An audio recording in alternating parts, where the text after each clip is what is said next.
Tertúlia. Meu boa tarde a todos. Hoje é dia 24 de junho de 2013, uma segunda-feira. Nosso verbete é número 2698. Ele tem 8 páginas, 50 logias e 24 máximos. O tema de hoje é biopirataria e a especialidade é a anticosmoeticologia. A verbetógrafa é a professora Miriam Kunz, muito bem acompanhada.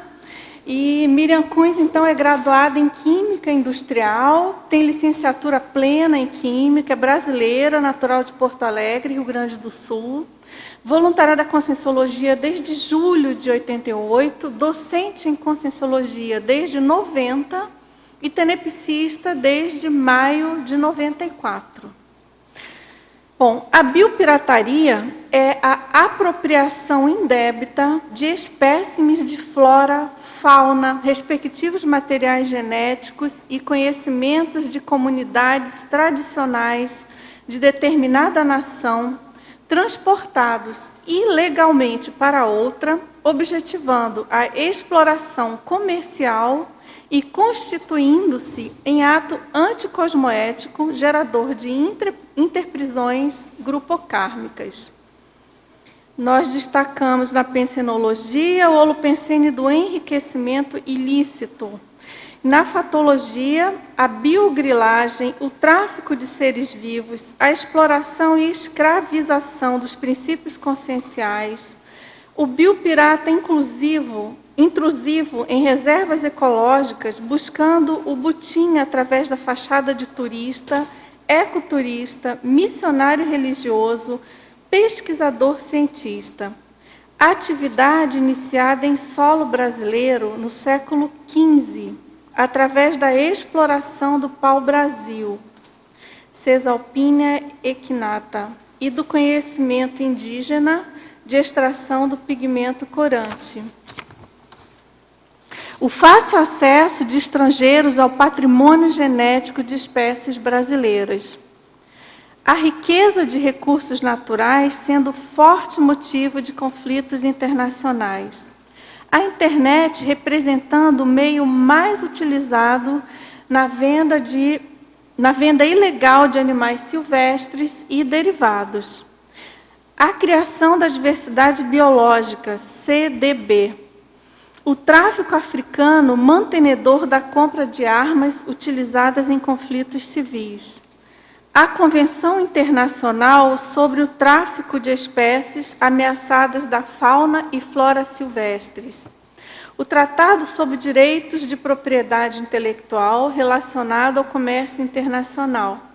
A Rede Nacional de Combate ao Tráfico de Animais Silvestres.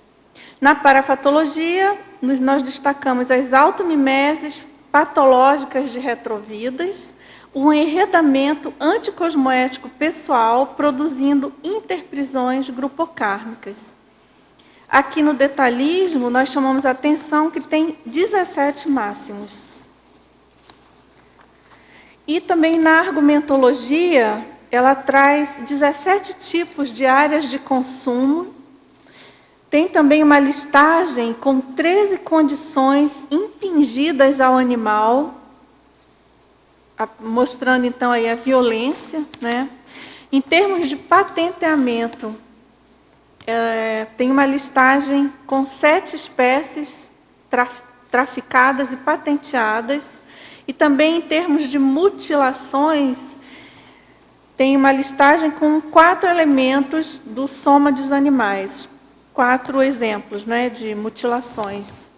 Bom, na remissiologia, nós destacamos, dentre os 15 verbetes trazidos, nós destacamos o antidireito, exploração subhumana, idiotismo cultural, interprisiologia e megatolice indefensável. Na frase enfática, a biopirataria evidencia anticosmoeticidade das consciências envolvidas, superexploração dos princípios conscienciais, incúria e ineficácia de algumas das leis nacionais e acordos internacionais. Na questionologia, Você já refletiu sobre a prática da biopirataria enquanto consumidor? Contribui para essa prática? Na bibliografia específica, temos 3 fontes e na webgrafia específica, 5 fontes. Bom, aqui na mega-análise do João Paulo, temos aqui os 20 itens, né, propostos por ele. Então, oportunismo, crudelismo, pilhagem, predação, tráfico, fauna, bioética, biodiversidade, impunidade, ilegalidade, ilicitude, contrabando, contravenção, transgressão, exploração, ecologia, anticosmoeticologia, paradireitologia, conviviologia e criminologia. Pessoal, antes de entrar aqui nas perguntas, eu gostaria de lembrar aqui, fazer o convite para o 2º Congresso Internacional de Intermissivistas, em especial aos teletertulianos, mas também aos tertulianos aqui presentes. Esse é um convite das instituições conscienciocêntricas para o 2º Congresso Internacional dos Intermissivistas, a realizar-se de 12 a 14 de julho de 2013, aqui na Cognópolis, Foz do Iguaçu. Esse evento ele tem por objetivo reunir os intermissivistas e promover o debate sobre os aspectos relacionados ao curso intermissivo. As ideias inatas, a questão da programação existencial e os temas ligados, em geral, ao cumprimento da tarefa existencial intrafísica. O intermissivista, então, para quem não sabe, é o ex-aluno do curso intermissivo, lúcido, autoconsciente quanto aos próprios compromissos e deveres evolutivos estabelecidos na proexis e acordados durante as vivências nesse período pré-ressomático, tá certo? Se você tiver alguma dúvida, eu lembro que no próprio site das tertúlias tem à direita no site, você pode fazer um teste que foi proposto no Tratado 700 Experimentos, do professor Valdo Vieira. Ali, então, você faz um teste e já chega a uma conclusão, pelo menos a um forte indício de que você é intermissivista, ou não, né? E, então, se você quiser mais informações, né, inscrições, você pode ligar para o 35252652 ou ceec.org para obter mais informações. Além também do site da Apex, que é www.apexinternacional.org. Vamos, então, às perguntas. Professora Miriam Kuns, na página 13. No item Fatologia, o teletertuliano pergunta, nas linhas 2ª, 3ª e 4ª linhas, se você poderia comentar a questão, o biopirata intrusivo em reservas ecológicas, buscando o butim através da fachada de turista, ecoturista, missionário, religioso, pesquisador. Pois não. Desde 1500, nós temos estrangeiros, né, entre aspas, aí buscando e se locupletando da biodiversidade deste país, que, na verdade, ele não foi descoberto, né, ele já existia. É um pouco de eurocentrismo dizer que o Brasil foi descoberto. Na verdade, os portugueses chegaram aqui, né, a um continente que já existia. Mas, até hoje, século XXI, existe essa apropriação indébita, né, de que fala o verbete, na figura do biopirata. Então, como aqui eu coloquei, ele pode ser um personagem, né? Ele pode representar alguma corporação, algum laboratório, alguma empresa internacional, e ele é apenas o agente em campo. Então, não digo que todos, mas de uma maneira geral, existe essa situação daquele indivíduo que tem empatia com o local onde ele chega, ele chega querendo saber informações, extasiado com a vegetação luxuriante, com a quantidade de animais. E aí ele vai se aproximando daquela comunidade, na maioria das vezes, né, com uma certa... a comunidade ingênua, né, frente ao biopirata que está chegando, e é lógico, toda pessoa que vai cometer um ilícito, de uma maneira geral, ela tem que ser uma pessoa simpática, e ela tem que ser uma pessoa que vá também dar alguma coisa para aquela comunidade. Então, eles têm mais ou menos um perfil. Quer dizer, nenhuma pessoa que vai cometer um ilícito, ele já chega mostrando a ilicitude que ele está trazendo com ele, as suas intenções. Então, geralmente, ele é muito bem acolhido, porque ainda se pensa, né? Nós temos ainda aquele raciocínio de terceiro-mundista, que o estrangeiro que chega, ele tem muito mais capacidade, e, na verdade, não podemos dizer que não, o nosso país ainda é incipiente nesse tipo de pesquisa. Então, talvez por isso, né?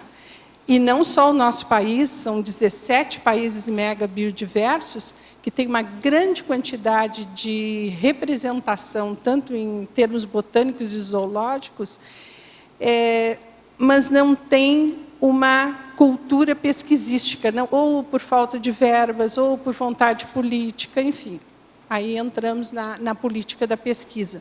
Mas, de uma maneira geral, todos os processos da Interpol, ou mesmo da Polícia Federal, quando esses biopiratas conseguem, quando a polícia consegue acessar, geralmente, eles fizeram um benefício para aquela comunidade, mas a intenção subreptícia era de realmente aurir aqueles conhecimentos tradicionais.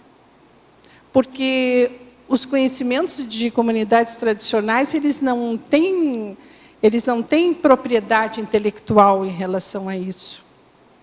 Então, quem chega, observa como é que as coisas são feitas, leva para um laboratório, para uma empresa que desenvolva aquele princípio ativo daquele tipo de planta, ou aquele material genético de determinado animal. Quando ele desenvolve e patenteia, pronto, então não há mais o que ser feito. Esse é o grande problema. Por isso que eu coloco lá na frase enfática a questão da nossa legislação ainda ser um pouco incúria, ela é negligente, ainda ela é lenta para resolver esse tipo de questão. Não só a nossa legislação, mas também essas convenções internacionais. Elas andam a passo muito lento. Agora, a verbetógrafa, na estrangeirismologia, página 13, você colocou o know-how da pirataria multissecular. Como reverter em pleno século XXI este ato anticosmoético tão longevo? Então, não é? Isso aí está incutido.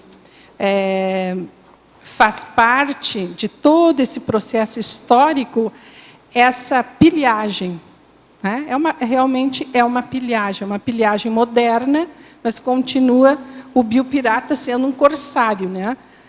Antigamente se tinha aquela ideia muito romântica, né? Do pirata, do corsário, aqueles filmes de Hollywood, né? Muito interessantes sobre isso, mas, na verdade, ele provoca um estrago na comunidade, ou no local, ou no país, em termos econômicos, em termos ecológicos, em termos sociais. Então, na verdade, ele dilapida. O ato dele é completamente espúrio. Como reverter é colocar um limite. Então, essa é a exigência que se faz e que se espera atuação política. Porque se isso aí já está acontecendo há centenas de anos, e não só no Brasil, por exemplo, o café, ele é originário da Etiópia. A soja, ela veio da China. Então, a questão não é essa troca, que isso aí sempre aconteceu e acontecerá, até para a pessoa física. Mas a questão é o patenteamento. é o exclusivismo, a exclusividade da comercialização. É isto que faz com que uma comunidade seja espoliada, né? Então, é nesse sentido. Reverter é ajudar, pelo menos, pressionar o poder público no sentido de resolver essa questão, porque a biopirataria ela não é criminalizada, ela não é um crime. Ela é apenas uma contravenção administrativa, ou que seja. Ela não tem uma penalização específica. Isso está acontecendo há anos. Então, na medida que se dá um limite, nós estaremos ajudando aquela própria consciência a não fazer mais os seus atos ilícitos, porque isso é uma automimese completamente anticosmoética. Se for uma consciência que já andou aqui em 1500, ela ainda acha que tudo é possível. E a natureza humana, a consciência, de uma maneira geral, ela tem os seus registros.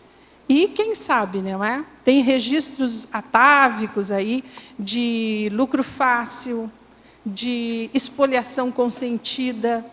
Tudo é possível.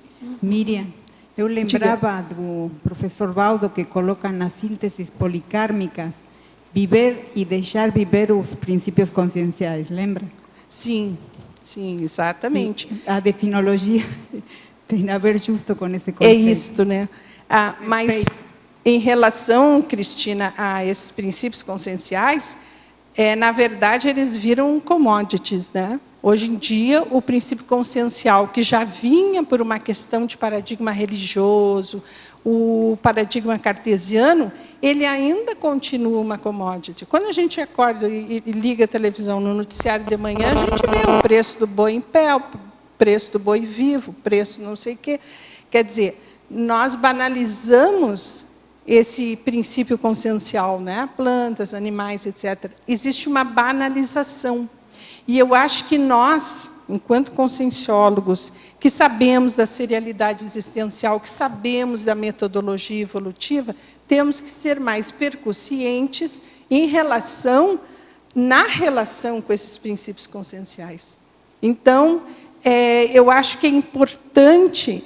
Às vezes, as pessoas perguntam, né, por que verbete só em relação a princípios conscienciais? Porque ainda é um tema que tem que ser muito debatido, muito entendido, muito compreendido. Quando existe um princípio conscienciológico que diz, não é, que o maxfraternismo ele inicia na fitofilia, na maxi-fraternidade, no fraternismo espontâneo em relação aos princípios conscienciais. Quer dizer, se isso não estiver dentro do nosso dia a dia, dentro da nossa compreensão do que é um princípio consciencial, nós ainda estaremos num paradigma religioso, cartesiano, ainda hoje no século XXI, com todos os elementos que a conscienciologia nos traz de fazer autorreeducação e reciclagens profundas.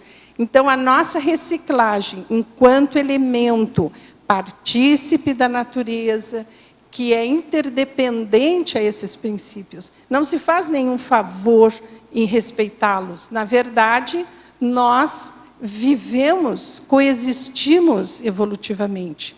Tem um outro princípio também que diz que a gente não evolui sozinho, mas realmente não evoluímos sozinho. Aí a gente pensa, num primeiro momento, lógico, eu preciso das outras pessoas para que possam me espelhar o que eu tenho de melhor, o que eu tenho de pior, o que eu tenho que modificar. Mas, na verdade, a nossa sobrevivência e a nossa capacidade, ela existe, ela acompanha também a sobrevivência e a capacidade desses princípios conscienciais. Então, não evoluir sozinho inclui os princípios conscienciais. E, sob esse ponto de vista, nós dependemos, eu acho que 90% da existência dos princípios conscienciais para que a gente sobreviva aqui.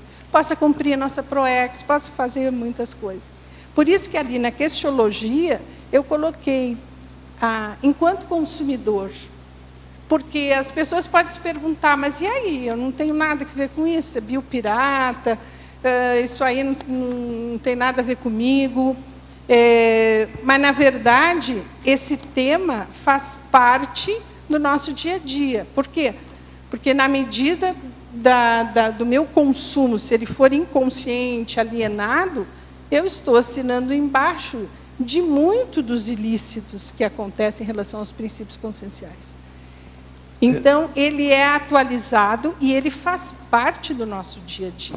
A gente tem que se dar conta disso. Tá certo. Miriam, na página 14, quer dizer, fatologia, é a 11ª linha de baixo para cima, é a Amazônia transformada em paraíso de ONGs europeias, estadunidenses, algumas testas de ferro de empresas estrangeiras biopiratas. Podia falar alguma coisa, por favor? Arlindo, isto é o que nós vemos diariamente, né? As organizações não governamentais, elas proliferam dia a dia, num terceiro setor, até para complementar o que ainda tem que ser feito e não está sendo feito pelo poder público. Então, existem ONGs legítimas, atuantes, importantes, fazem um trabalho nas comunidades. E aqui, quando se fala em Amazônia, nós falamos em locais ainda que são muito luxuriantes em relação aos princípios conscienciais, mas ainda existe pouca política, o poder público ou municipal ainda é muito incipiente em relação a esse processo. Então, é como eu estava dizendo anteriormente, a ONG chega com planos, com projetos, né? Algumas que veem naquele local o paraíso, no sentido de que elas chegam ali, elas tomam conta daquela região, elas acabam entendendo e tendo a intenção de aurir aqueles conhecimentos que são do matuto, do capial, do ribeirinho, do índio, do nosso indígena, e são conhecimentos que são milenares. Este conhecimento, eles vão registrando, anotando e enviando. Então, eles vêm a campo para poder, com a fachada de uma ONG, retirar este material, porque não é só levar a planta, o animal e o material genético, é também aquele conhecimento que é passado numa conversa informal, acolhedora, né? No meio de um almoço, de um café, e ali a prosa, né? A prosa vai acontecendo e eles acabam cumprindo seus objetivos. Agora, esse conhecimento, ele não tem proteção, ele não é propriedade intelectual.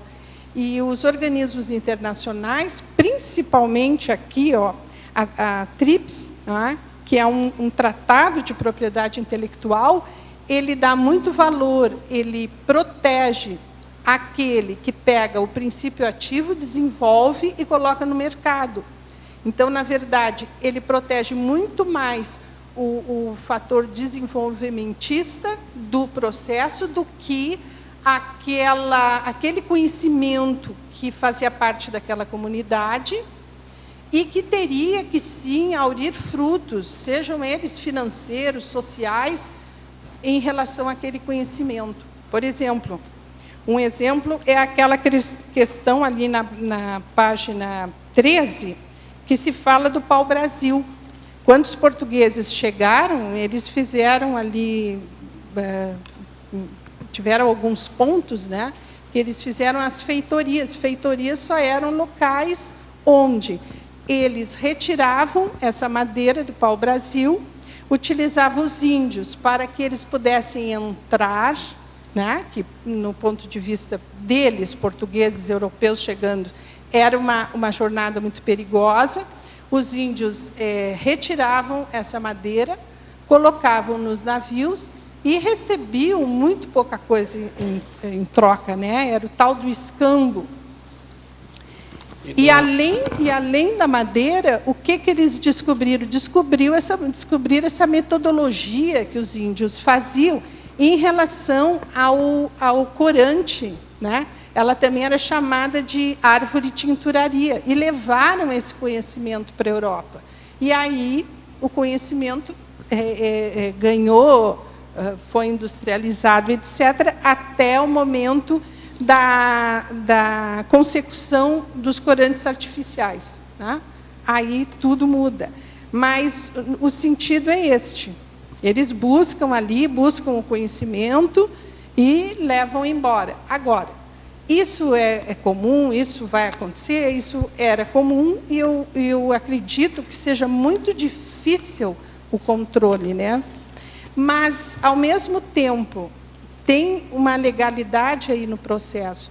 Se aquela comunidade ofereceu aquela informação, que para os laboratórios equivale a 50% menos dos gastos em descobrir para que serve aquele princípio ativo. Isso os índios, ou o indivíduo ali, ele já sabe. Então, eles também economizam no processo de desenvolver aquilo ali. Agora, eles teriam, que isso é a proposta, eles teriam que, sim, receber em troca um benefício, seja ele social, econômico, enfim.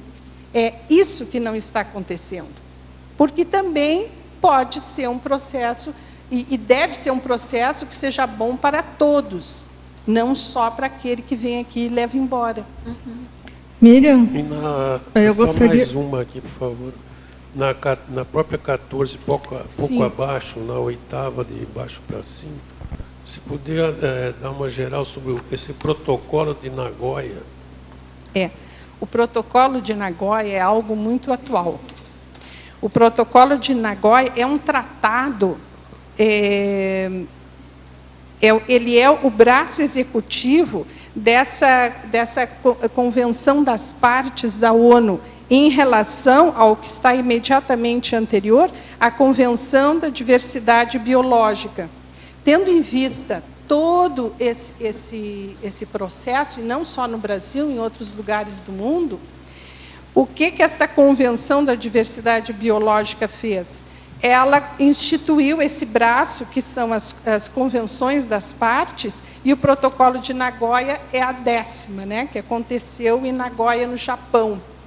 Ali foi instituído um tratado para haver a divisão, o benefício daqueles indivíduos ou daquela comunidade tradicional, ou mesmo do país biodiverso, que oferece esse material. Então, seria uma maneira de legalizar e tornar o elemento favorável a todos.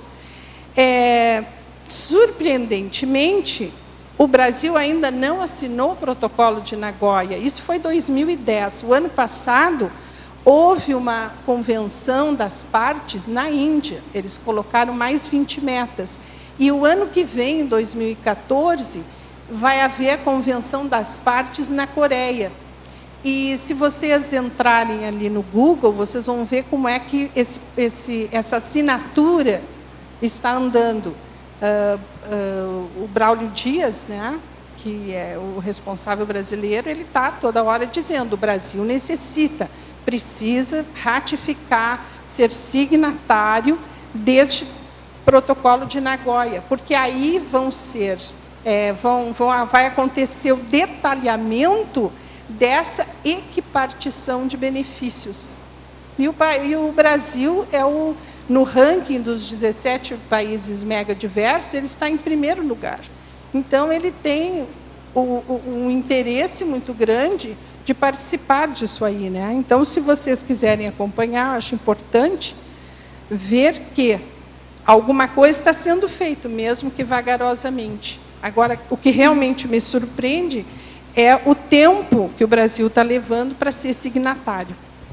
Você até colocou aqui na fatologia, né, Miriam? O Brasil liderando o ranking dos 12 países megabiodiversos, detentores de 70% das espécies de vertebrados, insetos e plantas pesquisadas no mundo. Exatamente. É muita coisa. É muita coisa.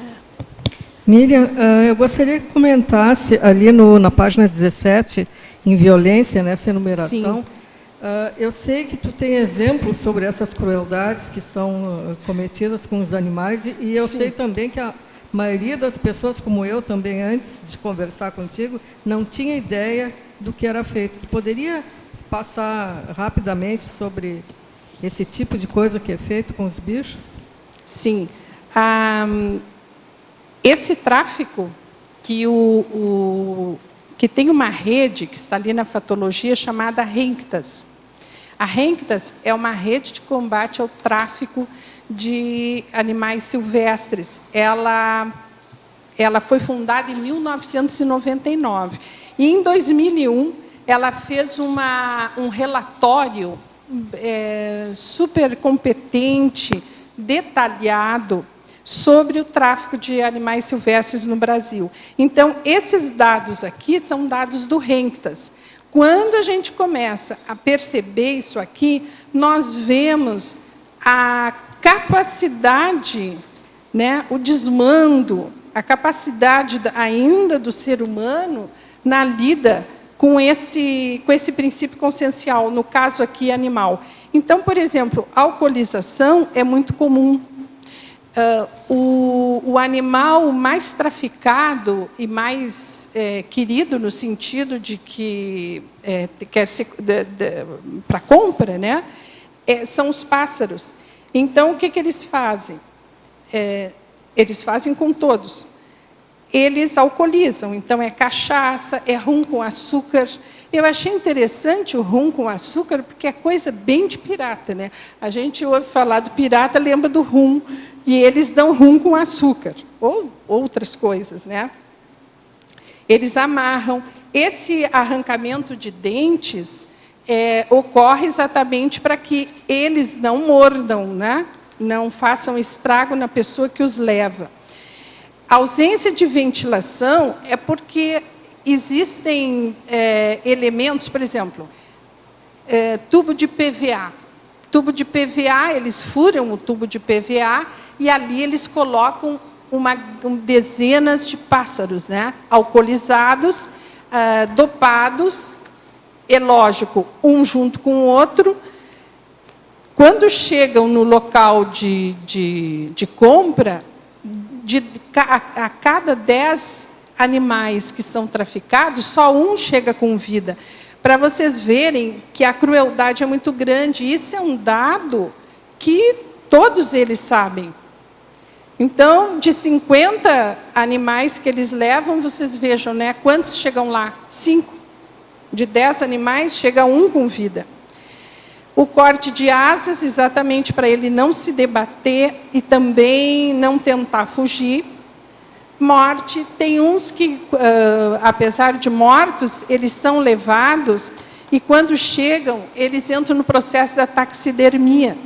Então, como não podem ser comprados vivos, existe o empalhamento, que é alguma coisa bem vista, né, pelos colecionadores, por pessoas que querem observar dentro de sua casa, ou nos próprios museus, ou enfim, sempre vai ter uma motivação. A mutilação, então aqui a mutilação, ela pode ser das garras, né, a serração das garras, como tem aqui no item 13. A privação alimentar, é lógico, quanto mais eles se alimentam, mais eles excretam. Então, com pouca alimentação, eles também ficam mais combalidos, eles vão excretar menos, vão chamar mais atenção. Privação de água, a mesma coisa. Quebra de ossos, isso me chamou muito a atenção, porque em determinados pássaros, eles quebram o osso externo aqui do peito. Quebrando, a dor é grande, então eles não conseguem se mexer. E aí eles não chamam atenção quando passam por determinados locais, né? Alfândegas, aeroportos. A queima de olhos também. Queima de olhos por quê? Porque aí eles se tornam mais mansos, principalmente pássaros, eles cantam, eles continuam cantando, apesar dos olhos queimados. E são queimados com ponta de cigarro, geralmente, né? E a sedação, essa sedação pode ser feita ou com um determinado medicamento, ou então com álcool, né? Pela questão da alcoolização. Então, a criatividade do biopirata, a criatividade anticosmoética é incrível.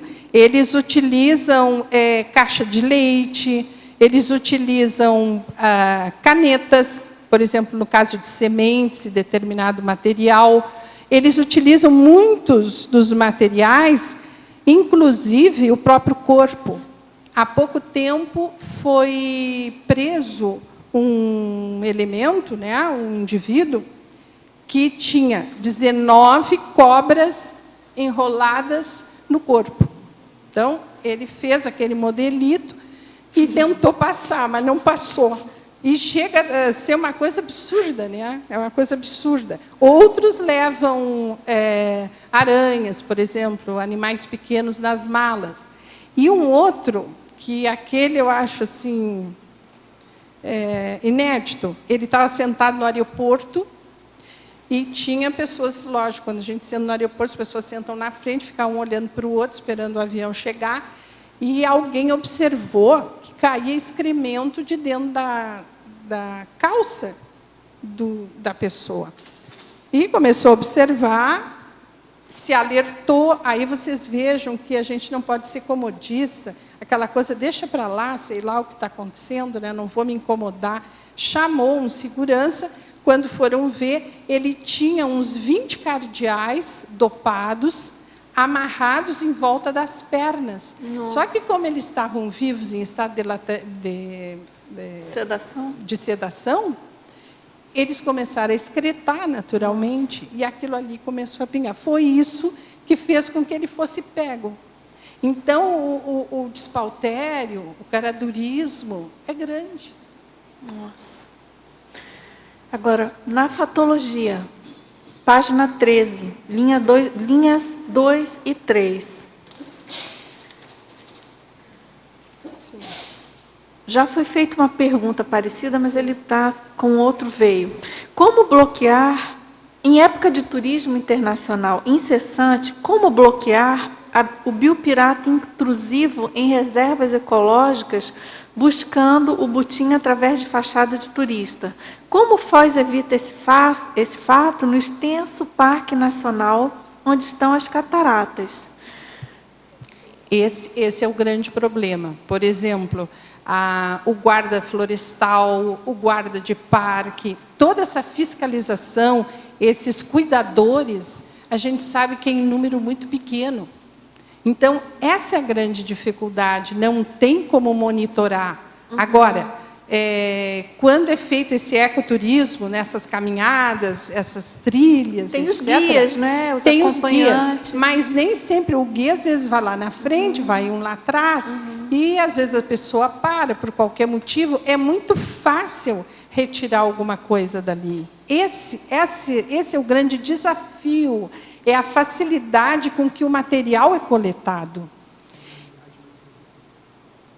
A Roberta está me lembrando da penalidade mais severa, mas a penalidade ela só vai acontecer na hora que ele for pego, né? Então, observar que aquele turista, na verdade, ele tem outras intenções, isso que é muito complicado. Quer ver uma coisa? Há pouco tempo, veio aí um grupo de Hollywood e fez um filme na Amazônia,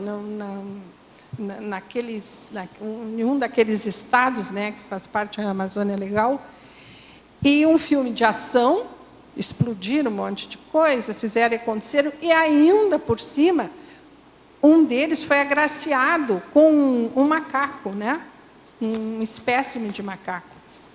Então, isso mostra como ainda o brasileiro, no caso, ele beneficia, ele é ingênuo, ele entrega, ele acha que isso aí é um mimo, né? É um mimo silvestre, é para ele lembrar do Brasil, e depois a pessoa chegou lá e ainda criticou.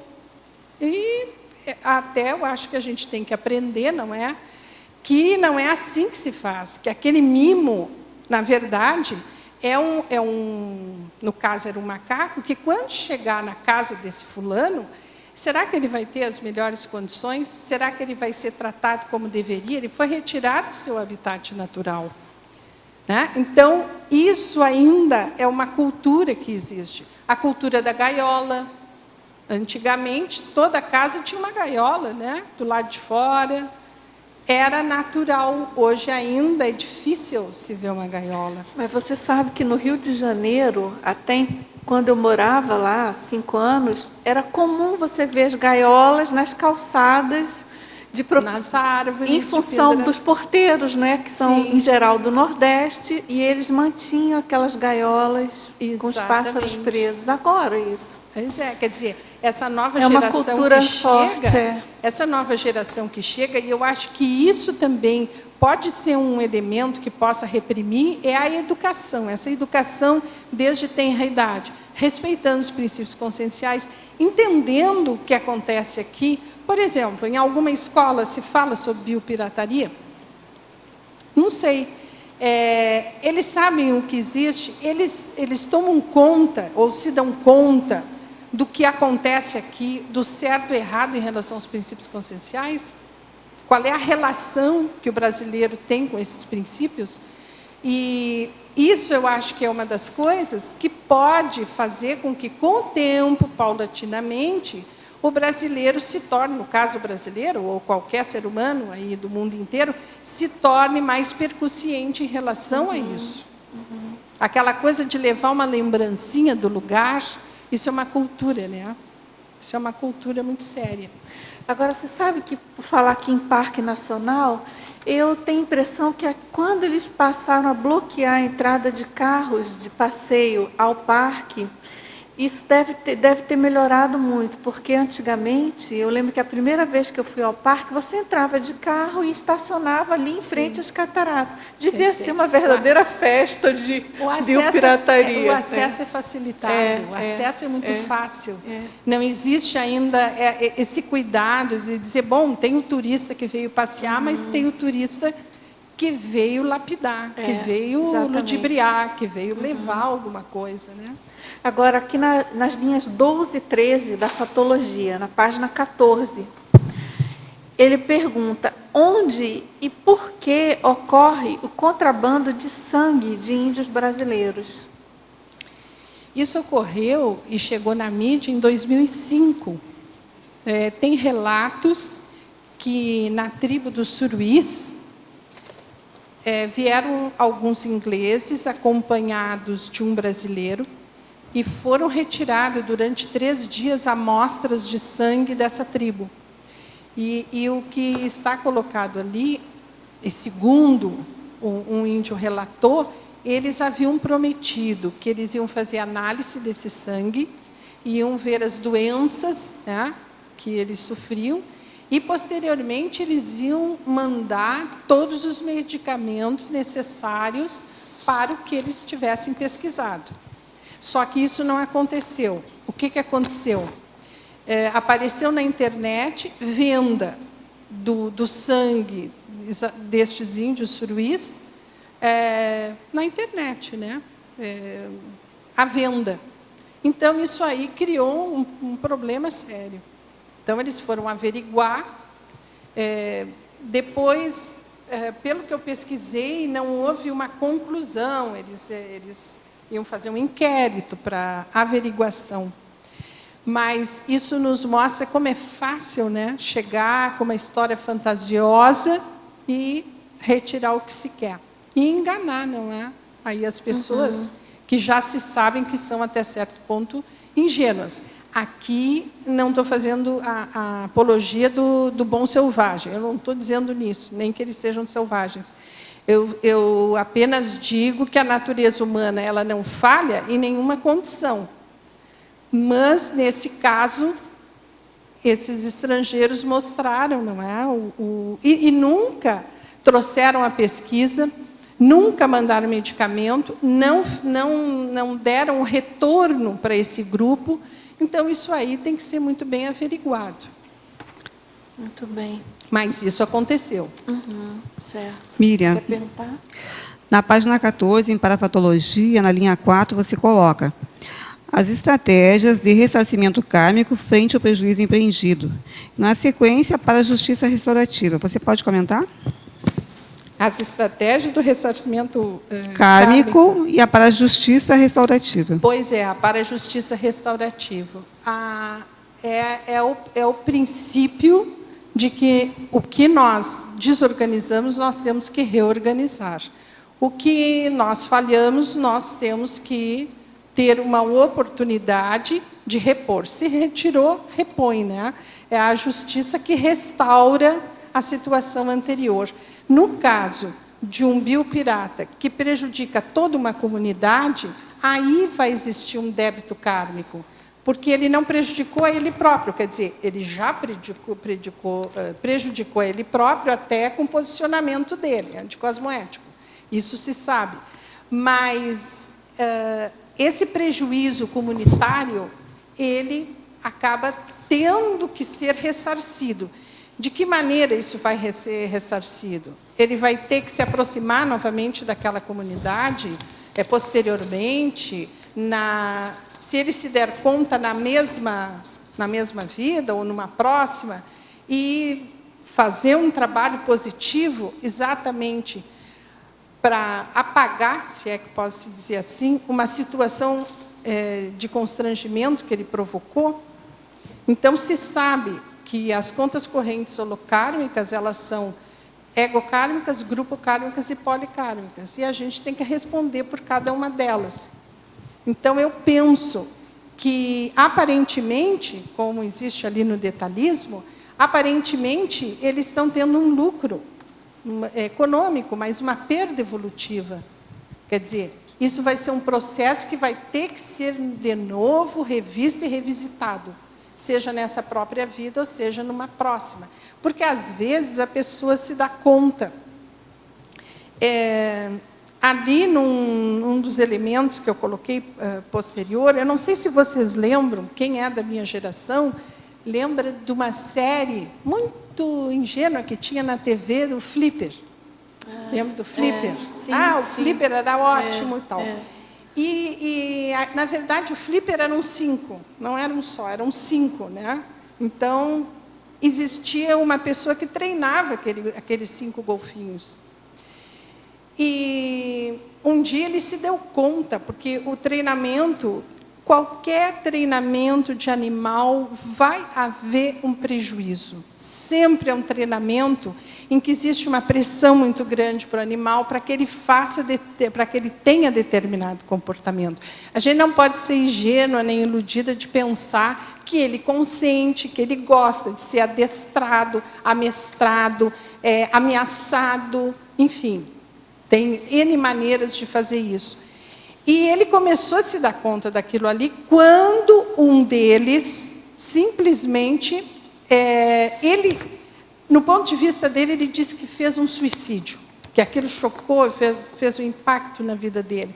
Na verdade, o golfinho, um deles, parou de respirar, quer dizer, não voltou mais à tona. A hipótese dele, isso é dele, do treinador, é que aquele mamífero tenha cometido um suicídio pelas condições, né, de falta de liberdade, de pressão. Quando ele viu aquilo ali, ele passou para o lado oposto. Então, ele passou a ser um ativista contra a exploração animal. E aí, ele começa a trabalhar em relação ao massacre de golfinhos que é feito no Japão.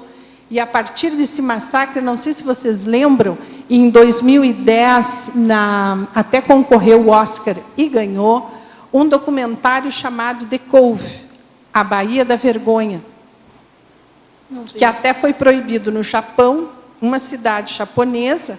Ela fazia, em determinada época do ano, o massacre dos golfinhos. Eles eram atraídos e eram massacrados aos milhares.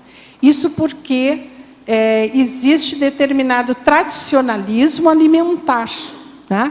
Então, a criança, desde bebê, ela tem que comer determinada parte do golfinho, etc. Eles já têm uma tradição, a cultura da panela, como se diz, né? A cultura alimentar daquele povo, daquela etnia. Então, isto é culturalmente aceito. E aí ele começou a trabalhar junto com os já ativistas. Então, às vezes, na mesma vida, a pessoa se dá conta e resolve restaurar aquele equilíbrio pensênico de intenção, né? Ou a desorganização que ela provocou. No caso dele, foi nesta mesma vida. Talvez não seja de todos, ou tenha muita gente que ainda faz isso. Só né? Miriam, você aqui na ciclologia coloca o ciclo evolutivo, vida vegetal, vida zoológica, vida humana. E eu estou pensando com tudo que você está trazendo, né, a seriedade disso, até nós não poder respeitar esse ciclo, vida vegetal, vida zoológica, dificilmente a gente vai destravar o ciclo evolutivo da vida humana. Mas eu concordo contigo. Eu acho que isso aí tem que ter aquele olhar de lince, olhos para ver, aquela sensibilidade maior, né? Evitar esse tradicionalismo, essa dessensibilização cultural. E isso, eu acho que em curso intermissivo, eles fazem muito, é o processo da aculturação. A gente não submeter a paragenética ao processo da cultura onde nós renasceremos. Então, o processo já é genético, né? Nós estamos naquela etnia, naquela cultura, mas o processo consciencial é mais amplo. Então, quando a gente começa a ver essas idiosincrasias, né? Em determinado país aceita uma coisa, em outro não, nós temos que começar a nos atentar. Até porque a nossa consciência, ela evolui em corpos de gêneros diferentes, mas em locais do mundo diferenciados. Então, amanhã somos nós que estaremos no Japão ou no Canadá, que eles têm lá o problema do massacre violento de focas. Então, amanhã nós estaremos ali. E qual é o aprendizado que nós tivemos? Quais são as ideias inatas que nós vamos manifestar nesses locais? Porque se a paragenética não for forte, a mesologia engole. Então, eu acho assim, às vezes a pessoa pensa, tá, mas está falando de golfinho, de foca no Canadá, nós estamos no Brasil, o que eu tenho que ver com isso? Mas esse olhar, ele tem que crescer. Nós vivemos na mesma casa, no mesmo planeta. A gente tem que ver como é que o ser humano lida. Porque hoje nós estamos aqui, amanhã nós estaremos em qualquer um desses lugares. Então, esse autoesclarecimento, esse interesse em perceber o impacto que nós, consciências, seja por acompliciamento, seja por alienação, nós provocamos no nosso meio. E quando se fala em meio ambiente, eu penso que meio ambiente é processo abiótico, é ar, é água, é solo, porque o resto é consciência. Então, planta, animal, são consciências. Então, a minha pegada consciencial, se pode se dizer assim, qual é a minha pegada? Em que eu interfiro na vida deles de uma maneira até consciente, mas achando que isso é normal, natural, cultural e tradicional. Que problema tem? Se lá não sei aonde eles fazem pior. Então, eu tenho que dar conta do meu micro-universo consciencial. Né? Você quer complementar, Neida? Miriam, na mesma parapatologia, perguntar para ti ainda, o último item, as transmigrações dos princípios conscienciais. Você pode ampliar? Sim, existe no Projeciologia, e ali foi a primeira vez que eu li, não é? As fitoizoos-transmigrações. Então, aí que eu me dei conta, tá? Que não eram só os seres humanos, enquanto consciências humanas, que transmigravam, mas também os princípios conscienciais. Nós sabemos, por exemplo, da extinção de várias espécies. E a extinção, sob certo aspecto, ela é natural, ela tem um tempo, né? As espécies que existiam há milênios não existem mais. Isso é um processo natural de revezamento. Agora, aquela consciência naquele corpo, se a gente pegar lá os dinossauros, né? Ali existia uma consciência vivendo naquele corpo. O corpo não é mais compatível, né? Desapareceu, seja lá por que motivo, mas a consciência subsiste, ela continua. Então, ou ela continua sobre outra forma, ou ela vai para outros locais em que ela tenha as condições ambientais. Então, tem essa hipótese deles continuarem vivendo em outros locais do Distrito Cósmico, por exemplo, outros planetas. Certo. E um outro fato que também me impactou foi quando eu descobri que existe a planta com os réus, né? Que também a gente tem aquela cultura da consciência humana. Consciência humana é com os réus, consciência humana é serenona, consciência humana... Mas na planta com os réus. Isso aí também me impactou bastante. E me mostrou que tem muita coisa para ser entendida, vista e pesquisada, né? Nessas especialidades. Muito bem. Nós temos aqui uma pergunta de um teletertuliano, é uma pergunta em geral. Assim. Ele pergunta assim, é possível projetar-me para fora do corpo sem ter amparo de amigos? Amigos conscientes ou consciexes? Bom, então, o que a gente pode falar para você? Claro que você pode, né? Claro que você pode, tem várias técnicas, você pode ler. O professor Valdo tem um tratado enorme sobre isso, onde ele apresenta várias técnicas, que é o projeciologia. Isso. E agora, é claro que o mais comum, quando nós estudamos aqui a projeção, o nosso maior objetivo é fazer assistência. Então, obviamente, que se você está falando de assistência e com o objetivo cosmoético de se projetar, você não vai querer se projetar para fora do corpo para bisbilhotar a vida do vizinho, né? Então, se é possível, mas não é esse o nosso objetivo maior. E a gente sabe que as projeções magnas, nas quais você tem até mais lucidez ou que são mais produtivas, elas são, em geral, assistenciais e, portanto, assistidas, né? No nosso nível evolutivo, a gente sabe que não temos ainda uma autonomia para fazer assistência sozinhos, né? Em geral, a gente tem a ajuda dos amparadores extrafísicos e também dos intrafísicos, né? Para possibilitar essas projeções conscientes, tá certo? Eu queria passar para você o site do IIPC, que é o Instituto Internacional de Projeciologia e Conscienciologia. Se você não conhece ainda, a professora Eliana, você pode passar? Com certeza. O site é www.iipc.org.br. iipc.org.br. Tá certo? Então, você pode acessar e tem cursos, tem palestras. Se você ainda não conhece, é importante, é interessante você tomar conhecimento, né, já que você está interessado e curioso sobre a questão das projeções para fora do corpo humano. Agora, a professora Miriam, enfatologia, na página 14, sexta linha. Gostaria que você comentasse a serendipitia decorrente das pesquisas em locais de natureza exuberante. A serendipitia é uma condição em que o indivíduo pesquisa alguma coisa, ele pretende chegar em alguma conquista pesquisística, e nesse caminho, nessas etapas, ele acaba descobrindo outra coisa, também importante, mas que não era o seu objetivo inicial, não é? Então, serendipitia ocorre na ciência de uma maneira geral, sempre. Por exemplo, os antigos alquimistas, né? Eles queriam tanto achar a pedra de toque, etc. E eles deram um grande impulso no processo da química, que depois virou a química atual.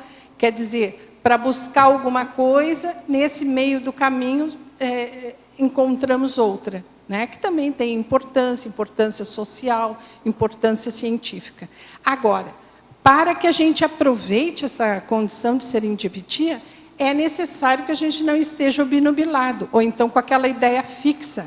Estejamos preparados, com todos os dados, informações e abertos a outras possibilidades. Porque, às vezes, a pessoa vai fazer uma pesquisa e só está fechada para o resto. E, às vezes, aquela pesquisa, aquele achado, ele vai acontecer mais adiante. E, até lá, muita coisa boa ele pode perceber, pesquisar e achar. É nesse sentido. Ok. Agora, a verbetógrafa, na página 16, em mitologia, você poderia explicar o que seria o mito da posse de consciências? O mito da posse de consciências, ele é a grande ilusão, não é? Que a condição intrafísica oferece. Porque, na verdade, a consciência, ela habita um corpo. O que nós podemos possuir é algum objeto. Tá? Por exemplo, a mãe, quando gera seu filho, ela gera um corpo, ela não gera uma consciência. Quando nós compramos um cachorro, nós compramos porque, hoje em dia, ainda eles são vendidos em lojas, em vitrines de pet shops, mas, na verdade, nós somos tutores daquela consciência que chega para a nossa família. Porque a consciência, ela não pode ser propriedade. Tá? Ela não é material, ela não é coisificada. Então, nós convivemos com pessoas, por exemplo, tem o pátrio poder, né? Mas, na verdade, não existe propriedade. Nós não podemos nos apropriar. A árvore que tem na frente da nossa casa, o gato que está convivendo junto conosco, aparentemente nós somos proprietários, mas isso é uma questão, um olhar intrafísico. Mas, na verdade, nós somos parceiros evolutivos. Ali não existe propriedade, né? Isso é uma coisa bem social e bem intrafísica. Não sei se eu expliquei. Oi, Miriam. Oi, querida. Eu me visto assim com essa opinião que você já pesquisou sobre que a planta pode ser uma conreu, não? Eu me pergunto, eu adoro as plantas, adoro os animais.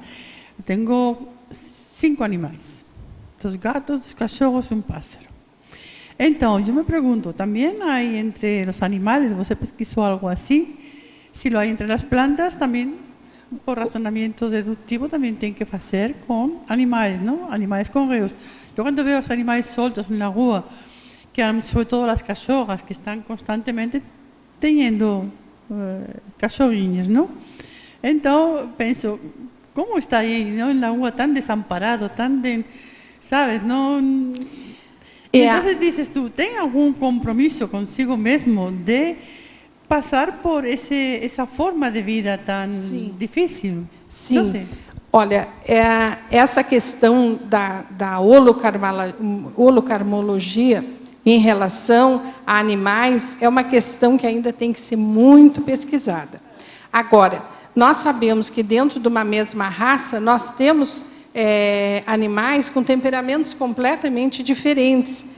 Então, não dá para a gente pressupor que o animal abandonado, por exemplo, por ele não estar protegido, e, na verdade, não é, ele é protegido pelo Ministério Público, porque todos são propriedade, entre aspas, do Estado. Assim diz a Lei de Proteção à Fauna de 1967. O que ocorre com esses animais abandonados é que o Ministério Público não está conseguindo realizar a sua proposta, né? Mas essa condição com os réus ainda tem que ser pesquisada. No Projeciologia existe ali o fato relatado pelo professor Valdo. Agora, nós temos que ver a condição do temperamento. Como é que nós poderíamos perceber, não é? E esse exercício de percepção teria que ser feito uma pesquisa de perfil muito apurado. Agora, em princípio, aquela consciência que ameaça as outras no seu convívio, ela já tem mais ou menos um perfil de inconvivialidade, de dificuldade de convivência, seja ela em que forma ela esteja, né, a natureza dela. Mas isso aí ainda tem que ser muito pesquisado. O professor Valdo já comentou, né, Miriam, algumas vezes da questão da própria domesticação dos subhumanos, de ter a ver com esse processo das reurbexes, né? O fato de, a cada dia, ter mais animais domesticados, né? Sim. Essa convivência homem-animal já é um reflexo da... A condição do bem-estar animal parece que é uma coisa muito antiga, mas não. A Declaração Universal dos Direitos do Animal é de 1978. Gente, 78 é 30 anos atrás, 35 anos atrás, é muito recente. E, mesmo assim, todo o artigo, né, dessa declaração, se a gente for analisar as condutas sociais, eles não estão sendo observados. Porque você falou da questão da tutela do Estado, mas o que o Estado faz? Extermina, né? Vem as carrocinhas... Exatamente. Agora, essa exterminação dos CCZs, ela não pode mais por lei. Não se pode exterminar um animal saudável, porque nós não temos espaço para mantê-lo, ou porque não tem o encaminhamento para adoção. Isso não pode mais ser feito. Mas essa lei é recente? Essa lei é recente. Bem recente. Recente. Que até pouco tempo acontecia. Até pouco tempo, 2 anos. 2 anos. Até pouco tempo, a carrocinha, né, a terrível carrocinha, assustava todos. E ela recolhia todos os animais. E fazia, né, executava todos esses animais. Agora, eles não podem mais. Não é permitido por lei. Quer dizer, existem determinados avanços, mas o que eu noto? Não existe a logística para manter os direitos adquiridos. Então, os animais adquiriram direitos com aquela declaração, que não tem força de lei, mas ela sugere que municípios, estados, federações se organizem politicamente para resolver aquela questão, né? A sugestão da ONU. Não tendo força de lei, não existe a criminalização e não existe a penalização. É que nem o biopirata. Não existe a criminalização e não existe a penalização. Então, prende, faz o quê? Recolhe o animal da rua, faz o quê? Então, nós ainda não temos a logística aqui em base. É a mesma questão, fazendo uma analogia, da maioridade penal, etc. Tá, prende, mas aí coloca onde? Não existe essa logística básica que possa ajudar, assistir, provocar o processo da reeducação. Ainda não existe. Eu acho que isso que nos falta bastante. Mas, Miriam, me ha parecido ver hace pouco que havia, sim, sobre o mau trato aos animais, agora está penalizado aqui em Brasil. Tem como punição de 1 a 4 anos, que já está começando a ser algo importante, porque há muitos maltratos, muitos. Sim. Eu me lembro que, isso há muito tempo, foi na Inglaterra que eu vi um documental horrível, en el que usan los animales de experimentación. Mas, por ejemplo, yo no sé cómo se dice aquí, porco, se dice. Porco. El porco lo experimentaban con él una bomba, sí, para ver los resultados. Y abría todas las carnes en vivo, nada de que estaba drogado ni nada. Ese documental a mí me impresionó horriblemente porque para mí son principios concienciales, por supuesto, pero son familia, no los míos son, en general, para mí son animales algo muy preciado. Entonces, que ese uso tan horrible que yo vi, eso sería en el 88, 89, algo así. Y yo acho que eso por lo menos ya no debe estar consentido, no solamente en Brasil, sino en el resto del mundo, ¿no? No mundo inteiro. Existem ativistas, existem até ativistas que fazem terrorismo em relação a isso, invadem esses laboratórios de experimentação animal, isso a gente vê na mídia o dia inteiro, mas os maus tratos, eles existem há muito tempo e eles são consentidos, que é exatamente o meu ponto. Na hora que eu faço omissão deficitária, eu estou consentindo. Na hora que eu estou consumindo um cosmético que teve experimentação animal, eu estou consentindo. Então, a nossa responsabilidade, ela começa a acontecer na hora do consumo. E nós consumimos 24 horas ao dia, desde o ar que respiramos até quando se vai ao supermercado. Então, esse consumo, ele nos acumplicia com muita coisa. Então, animais de entretenimento, farra de boi, rodeio, vaquejada, circos. Há poucos dias eu vi aí na mídia um urso obrigado a andar numa corda bamba, um enorme urso. Ele sofreu muito, né? Choques, esse condicionamento do comportamento com o animal, ele é muito violento. Então, ainda, quando a gente diz assim, olha, não podemos mais ter animais em circo, aí a gente tem que perguntar em que cidade, em que estado, em que país, não é no mundo inteiro. Nós ainda não temos aquela noção que o que é proibido, por exemplo, em Porto Alegre, não é em Foz do Iguaçu. O que é proibido no Brasil não está proibido na Europa. Então, isso só vai acontecer não pelo processo. Nenhum animal ele é considerado, e ele até se tentou, né, na questão das orcas, elaborar um processo em que ele fosse o sujeito, né, o demandador do processo. Não, eles são testemunhas silenciosas do nosso nível de cosmoeticidade. Esse testemunho silencioso nos dá uma responsabilidade muito maior, porque se uma criança é abusada, se um adulto é lesado, ele tem voz, ele fala, ele grita, ele vai na delegacia e faz um BO, ele tem a voz, a linguagem comum, mas o animal não tem. E eu acho que isso faz com que nós sejamos mais cruéis, porque são silenciosos. Eles não chegam, né? Quer dizer, os direitos dos animais é algo... às vezes a pessoa faz ouvido de mercador, né? Esses ativistas chatos, os ecochatos. Mas, na verdade, sob o ponto de vista do paradigma consciencial, nós temos ali um parceiro evolutivo, ele é consciência, já fomos animais. Então, essa visão mais ampla é quase que uma obrigação do conscienciólogo. Mas, mesmo assim, estes assuntos ainda não estão sendo suficientemente debatidos. E nós, enquanto consumidores, vamos abalizando, nos acompliciando, fazendo omissão deficitária, mas eu gosto tanto dessa cor de batom. Mas ali não diz nada, né? Se houve experimentação animal, não. Mas como é que eu vou mudar a cor? Como é que eu vou comprar outra marca? Não dá, né? Eu não posso fazer essa recim, mesmo que isso custe a morte de milhares de animais. Então, é isso que a gente tem que cuidar muito.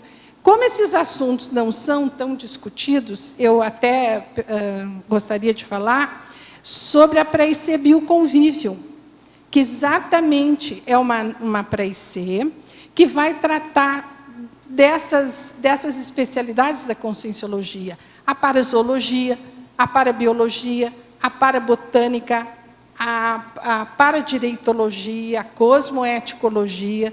Quer dizer, ampliar a nossa visão, a nossa pesquisa, a nossa atuação na relação com os princípios conscienciais. O nosso processo não é estudar a biologia do animal, né? Por exemplo, eu sou química, eu não sou bióloga. O que me interessa é o processo cosmoético da relação. Então, essa relação, essa atuação, esse impacto que a minha pessoa, a minha consciência, essa minha ressoma faz socialmente em relação aos princípios conscienciais, sempre me chamou a atenção. E essa pré-IC tem esse objetivo, de fazer a discussão de temas. Porque, geralmente, quando a gente fala em maus tratos, a gente sempre pensa, né? O meu cachorro, o meu gato, ou então assim, eu gosto de animais, mas só de cachorros, ou só de gatos. E aí existe até uma disputa aí entre donos de cães e gatos. Mas, na verdade, nós temos que ver o princípio consciencial mundialmente. O que está acontecendo no mundo em relação a essa parceria evolutiva? E o que é que eu tenho a ver com isso? E não se iludam, nós sempre teremos alguma coisa a ver com isso. Por quê? Porque não se esqueçam que nós vivemos na mesma mesologia, energia, emoção, pensamento, não tem barreira.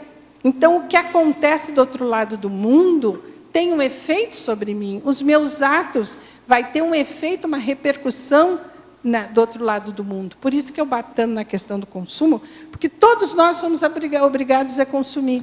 Agora, a gente pede ali uma ficha evolutiva daquela empresa, ou pelo menos se interessa em ler o rótulo para saber, tem trabalho infantil envolvido? Miriam, essa é a questão que eu queria colocar. Como é que a gente, né, porque você falou aí da questão de uso de cosméticos, de uso do vestuário, tem algumas coisas que são óbvias, que a gente, consumidor comum, sem essa informação, a gente já identifica.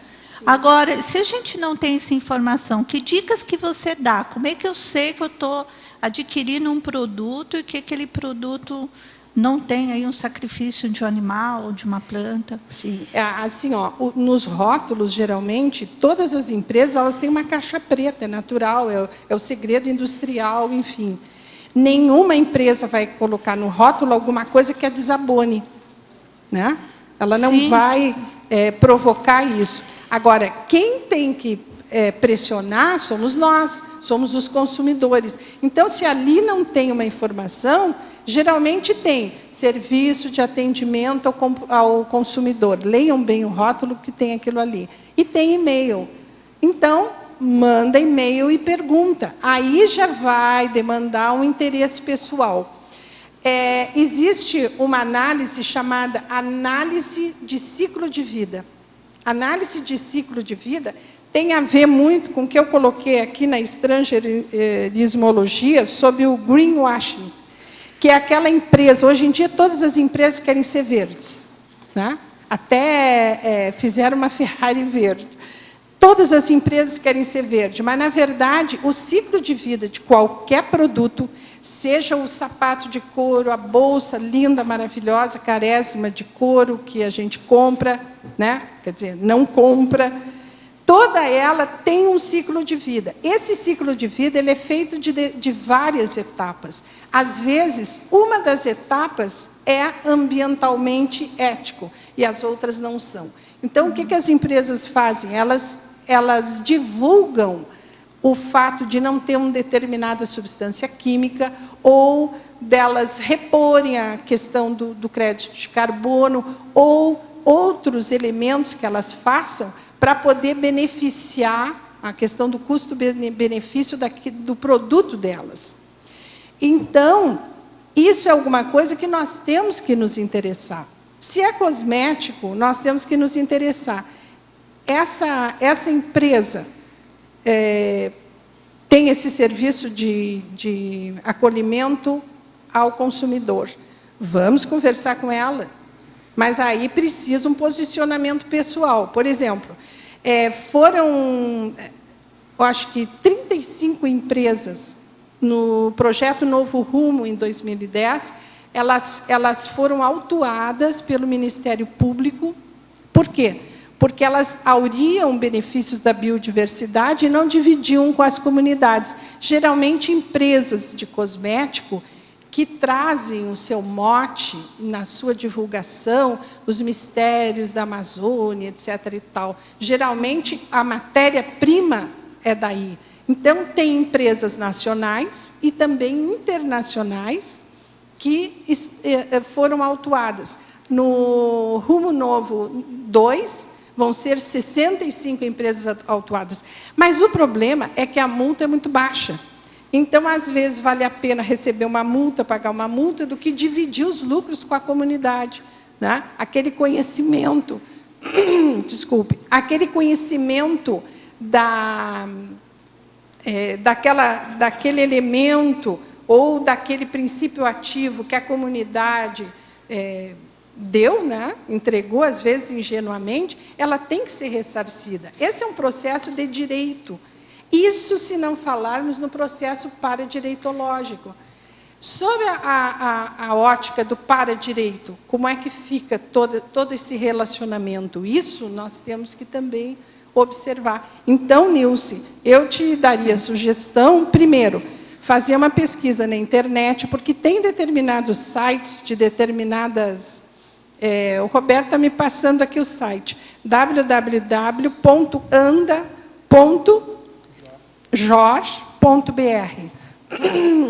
Ele traz listas de produtos desde material de limpeza, cosmético, fármaco, material de higiene, os que usam a experimentação animal e os que não usam a experimentação animal e aqueles que estão sob suspeita. Então, isso é alguma coisa muito dinâmica. Às vezes, a empresa sai na lista, pensa correndo sair daquela lista, porque pega mal para ela, né?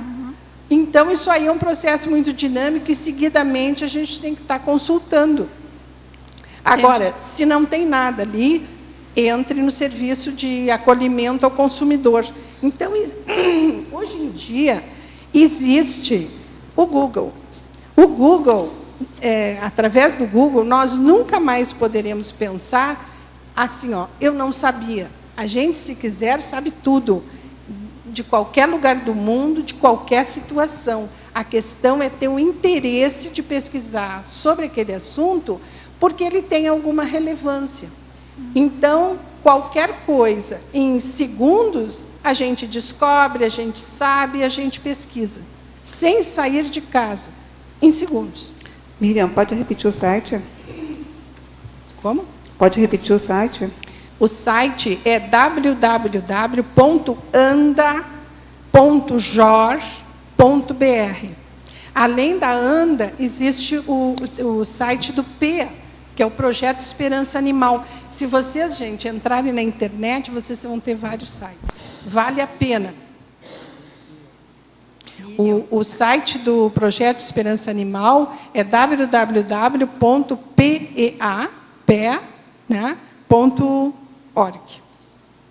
Miriam, Diga. Na página 16, na politicologia.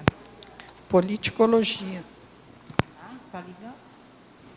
A falta de políticas vigorosas para evitar a sangria da biodiversidade. O que você quer dizer com isso? Reinalda, é exatamente essa leniência, por exemplo, de criminalizar a condição da biopirataria. Essa leniência, ela vem acontecendo há muitos anos. Por exemplo, ali na fatologia, eu coloco a convenção lá em cima, não sei que linha, Conselho de Gestão do Patrimônio Genético.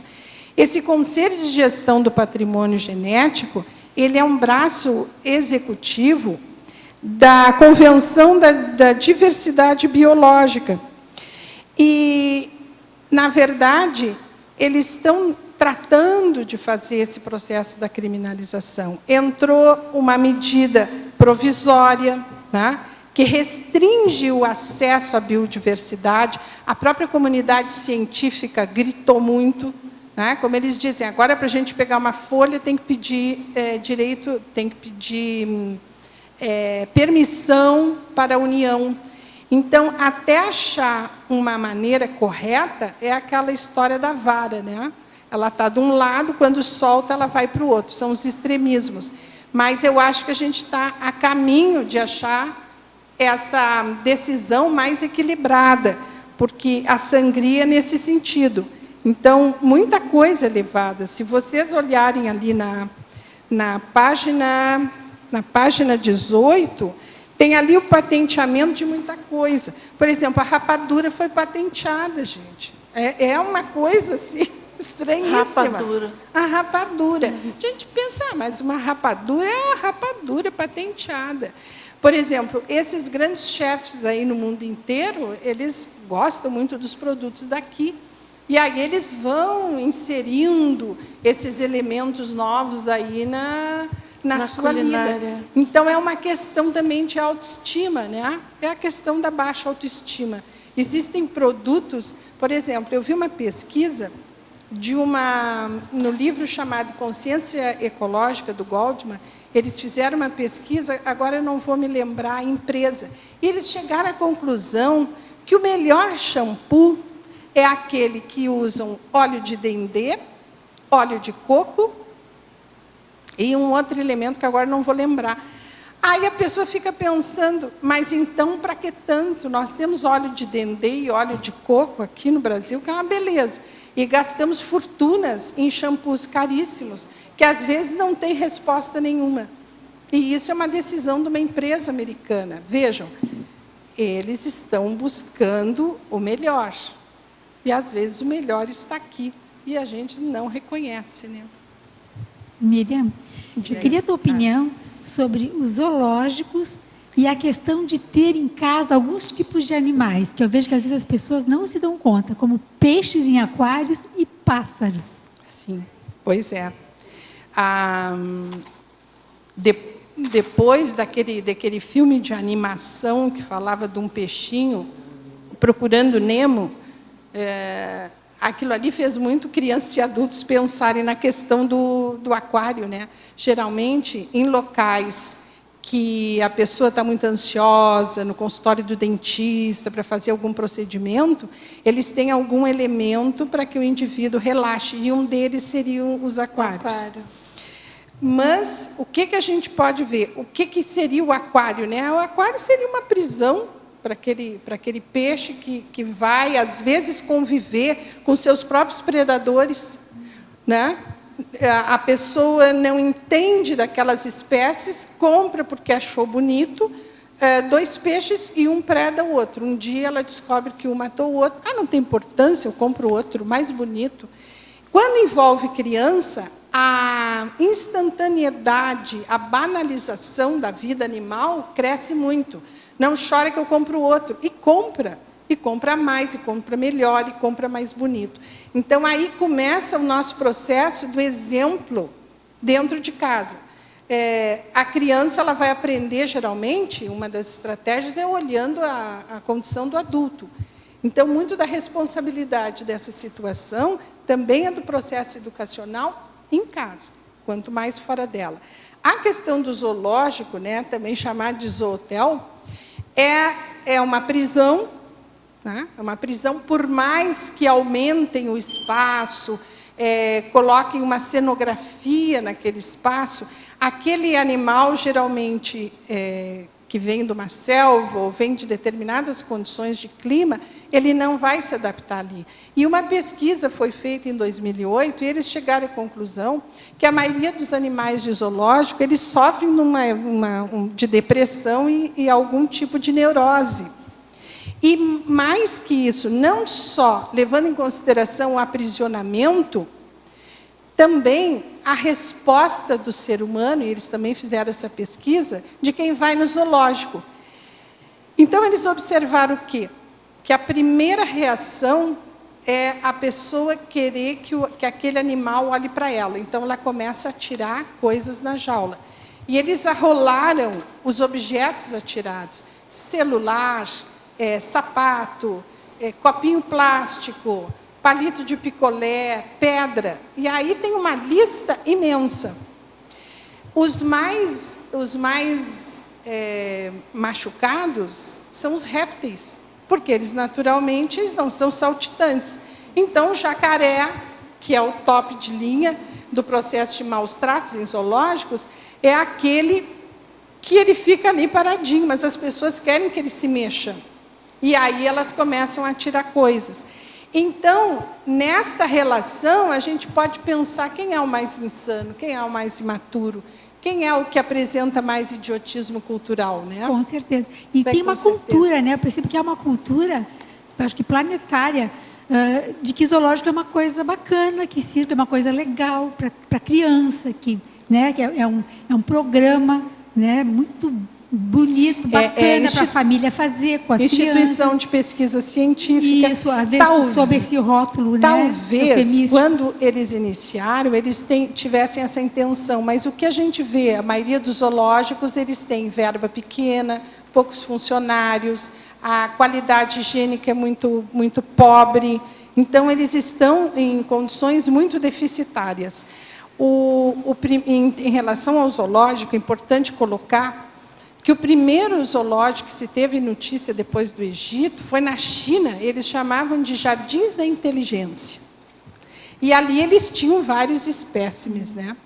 E esses espécimes eram buscados, lógico, de lugares extremamente exóticos. E hoje em dia existem os colecionadores que têm verdadeiros zoológicos nas suas próprias casas. São aqueles, geralmente, com muito dinheiro e que se acompliciam e mantêm o mercado do tráfico de animal no top de linha. Então, quando aquele determinado animal ele entra na lista de extinção, aí o colecionador fica ambicioso a ter aquele animal, o preço dele no mercado, o traficante gosta muito porque o preço sobe, e aí ele vai ter o seu consumidor. Então, atrás também desse processo do zoológico, nós temos aquela questão. Hoje em dia, com todos os processos interativos que existem, é necessário, uma criança vai no zoológico, o que ela aprende ali? Ela aprende a ver um bicho aprisionado, ela aprende a ver um bicho depressivo, estressado. Quer dizer, ela desaprende a relação com o animal. Uma natureza artificial. É uma natureza artificial. Uma tentativa de aprender um pedaço da natureza. Exatamente. De uma forma... Os pássaros, Miriam, a questão de pássaro em casa. A questão de pássaros em casa. Todo mundo, como eu disse, a cultura da gaiola, né? Todo mundo teve uma época que queria ter uma gaiola em casa. Isso é altamente, eu acho que é altamente anticosmoético. Por quê? Porque o pássaro de gaiola, ele já tem que ser criado para isso. A gente não pode aprisionar uma ave silvestre, apesar de que o traficante proporciona esses aprisionamentos. E o consumidor ávido também. Mas o animal de gaiola, ele tem que ter nascido em gaiola. Então, começa aquele círculo vicioso. Bom, ele nasceu em gaiola, ele só vai viver em gaiola. E a criação dos outros? E os criadores desses pássaros? Então, essa condição de criar um animal para que ele passe a vida toda aprisionado é uma das mais insidiosas e espúrias que eu conheço. Para que ter um pássaro numa gaiola? Pois é. Né? É a questão do egoísmo pessoal. Quando a gente começa a analisar a relação do ser humano com o animal, é um processo muito rico. E eu acho que essa nova Praicê vai contribuir muito. É um processo muito rico, por quê? Porque a gente, olhando para o animal e vendo a nossa reação e o nosso relacionamento com ele, nós fazemos uma autopesquisa riquíssima, às vezes em detrimento dele, como é o caso deles aí nos zoológicos. As pessoas geralmente são egoístas, elas querem ter aquele prazer de chegar em casa, olhar o pássaro e ele ter um trinado, cantar de manhã. Então, isso é um egoísmo muito grande. Então, quem faz a autopesquisa tem que estar atento para isso. Agora, deixa eu só acrescentar uma coisa aqui. Com relação aos peixes ornamentais, lá em Barcelos, eles descem de barcos assim, empilhados de banheira com os peixes, assim, e o índice de sobrevivência é mínimo. Em milhares. É mínimo. E assim, tem um valor... Mas, por exemplo, de 10... morrem 9, sobra 1. Esse 1, mais baixo esse 1, ele é muito bem comprado. Eles, por exemplo, eles compram um peixe tropical aqui por R$1 ou $1 por R$1.000. E vendem, vamos supor, por 100, 200, 300, às vezes milhares de dólares. Então, eles sempre vão ter um ganho, um aparente ganho, né? E o percentual 1 para 10 está muito alto, é muito mais baixo do que isso. Morrem muito mais. Pode ser. Agora, professora Miriam, dando continuidade a esse assunto, em culturologia, o item é a cultura de manter animais silvestres em cativeiro. A teletertuliana comenta, a cultura das cobras, serpentes e afins não estaria ligada a uma transferência de cultura de outros países, onde não se teria imaginado que o habitat ideal para essas espécies é a natureza, florestas e matas? Pensava na jiboia merite, que certamente é muito bem cuidada. Mas será que ela não preferiria viver com as outras cobras? Qual exatamente seria o processo estudado na convivência com cobras?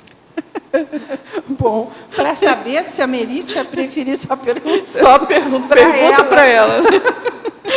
Mas veja uma coisa, o animal, quando é o animal doméstico, é a domesticação mútua. Ele sempre vai ter um benefício. Ele perde algumas coisas e ganha outra. Eu acho que nada é 100% positivo ou negativo. Então, quando a gente convive com o animal dentro de casa, no caso, até em referência a uma jiboia, ela vai ter algum ganho, né? Ela vai ter a comida na hora, enfim, podemos arrolar, mas também ela terá vários ônus, né? Bom, isso é o caso. Mas, de uma maneira geral, é proibido por lei, é crime ter um animal silvestre dentro de casa, a não ser que ele seja de um criadouro liberado pelo Instituto do Meio Ambiente, o IBAMA. Que é o caso, aliás, da Merite, que é o caso tem da Merite. chip, foi Exatamente. comprada, não é? Comprada Mas não, foi legalizada. Mas aí nós teríamos que nos perguntar por que eu gostaria de ter um animal exótico, diferenciado dentro de casa. Agora, a relação pode ser uma relação muito positiva. Pode. O que a gente aprende? A gente aprende a observar, a ter uma sensibilidade maior, como é o caso, se a gente transpuser para o cachorro não fala, mas a maioria dos tutores dizem o quê? O meu cachorro não precisa falar, eu olho para ele, ele olha para mim, eu sei o que ele quer. Isso faz com que nós desenvolvamos uma parapercepção muito pura e muito afinada. Além do processo gestual, nós também percebemos a holosfera do cão, se ele está necessitando de alguma coisa, se ele está com algum problema. Então, ele terá os seus benefícios, nós também teremos o nosso. Já foi comprovado pela ciência que ter um cão ou um gato em casa, ele aurea ao tutor vários benefícios físicos. A questão da pressão arterial, a questão da afetividade, para as crianças, a questão da responsabilidade, né, em cuidar em alguém que dependa dela. Então, já existem estudos, né, se a pessoa quiser, ela procure, já existem estudos comprovados sobre o benefício de afagar um cão e o gato diariamente. Tanto é que a terapia assistida por animais, ela se baseia nesses benefícios. Então, ela já está disseminada e, inclusive, a Bioconvivium vai trabalhar com terapia assistida por animais. Certo. Agora, aqui no item tecnologia, página 15, terceira linha. Ele pede que você explicite as técnicas de identificação da mentira. As técnicas de identificação da mentira. Existe bibliografia especializada para isso, né? A primeira delas é o corpo fala. Como o tema do verbete, a questão do biopirata, da insidiosidade, das estratégias de acobertamento da sua intenção, então eu coloquei aí essa técnica, porque nós temos que também perceber, nos adiantarmos, sermos proativos e deixarmos de ser ingênuos em relação a tudo que a gente ouve, a tudo que a gente vê, a tudo que a gente pesquisa, a todos os dados, informações. Então, temos que ter uma percussiência muito maior. Agora, eu sei que existem técnicas, por exemplo, quando a pessoa mente, ou ela olha para o lado esquerdo, lá para cima, pensando o que ela vai dizer, ou tem algum tipo de estremecimento no campo da boca, enfim. Eu sei que existem trabalhos sobre isso. Agora... Por gentileza, poderia, na fatologia, explicar para nós o que é as feiras de rolo?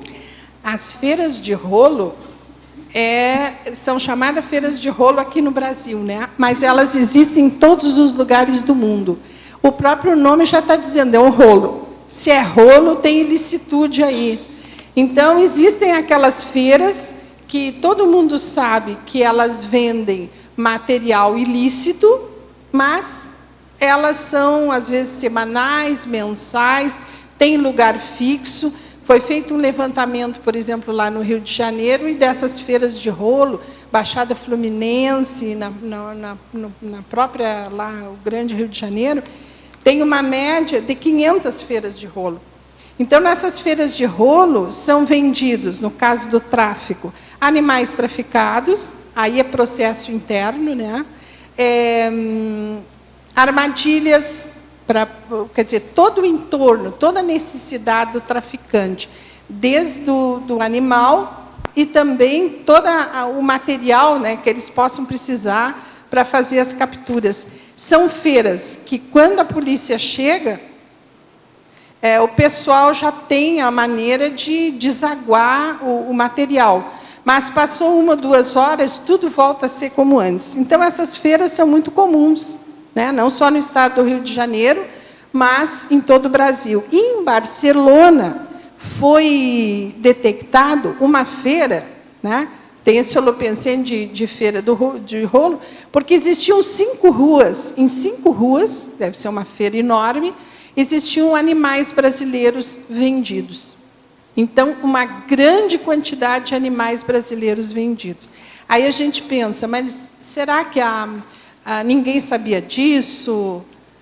Aí a gente se questiona, mas onde é que estava a repressão, a polícia, a política de repressão desse tipo de feira? Mas parece que é um processo cultural.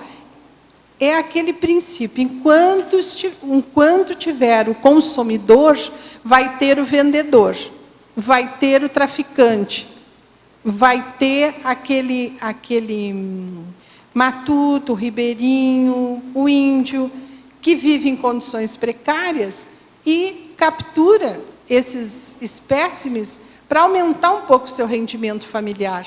Então, a hora que a gente compra um animal desses, nós estamos incentivando uma cadeia de erros muito grande.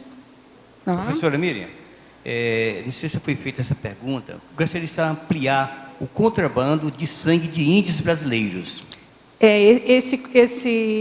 Essa situação aconteceu em 2005, está sendo vendido sangue, na época, né, 2005, foi detectada a venda de sangue de índios suruís pela internet.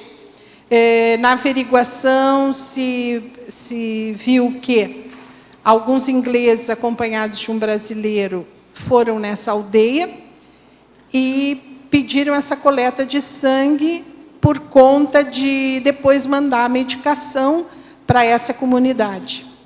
Os remédios, né? O que realmente não aconteceu. E até hoje os índios, né, estão esperando.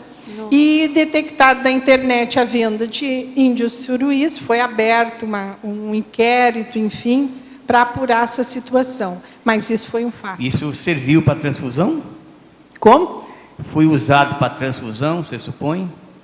Eu não entendi. Foi usado para transfusão. Ah, da transfusão? Não, era vendido.